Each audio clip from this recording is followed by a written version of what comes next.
তো আশেপাশে তো কাউকে দেখি না, তুই একা একা বসে থাকি কি করিস এখানে? ওরে দুঃখের কথা, সকাল থেকে সন্ধ্যা পর্যন্ত বসে আছি, খোঁজ দেওয়ার মানুষ নাই, তুই মাত্র একমাত্র খোঁজ দিল, আয় বস।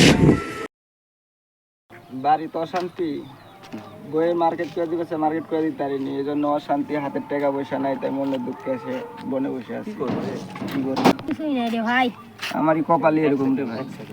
করার মতন কিছুই নাই ভাই। আমি তো করতে পারলাম না। এসে বসেছি, তাতে আমি খুব খুশি। ডালিয়া এমন বিপদে পড়েছি, কাউকে তো পাওয়াও যায় না যে তাকে ঠেলে নেবো। আর 5 টাকা করে 1 লিটার তেলে যদি 50 কিলো যায় তাহলে মেলা টাকা খরচ পড়ছে, কাকাওতে যদি ঠেলা গেল নি 5 টাকা কিলো। ওকে, ঠিক আছে।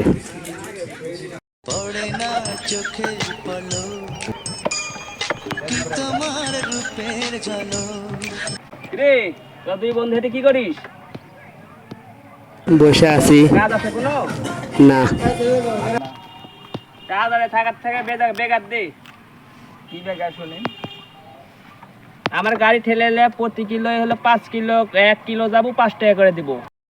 বাড়ির তো অশান্তি, কাম কাজ কিছু নাই, টাকা পয়সাও নাই, তো এখন হচ্ছে যদি ঠেলা ঠুলি দিই তাহলে তো ভালো টাকাই পাবো নি, কম টাকা হোক তাও তো টাকা পাবো নি। বাড়িতে অশান্তি, এখন কি করার, যাই গাড়ি ঠেলি। 5 টাকা করে হলে 10 কিলো রাস্তা 50 টাকা হচ্ছে, বসে থাকার থেকে বেকার দেওয়া ভালো, ওই টাকা দিয়ে তো আমার চকলেট খাওয়াবে নি।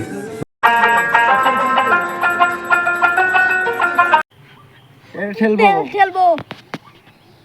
আচ্ছা লে, খেলা শুরু কর, রবার টাকা দেবো, খেলা শুরু কর।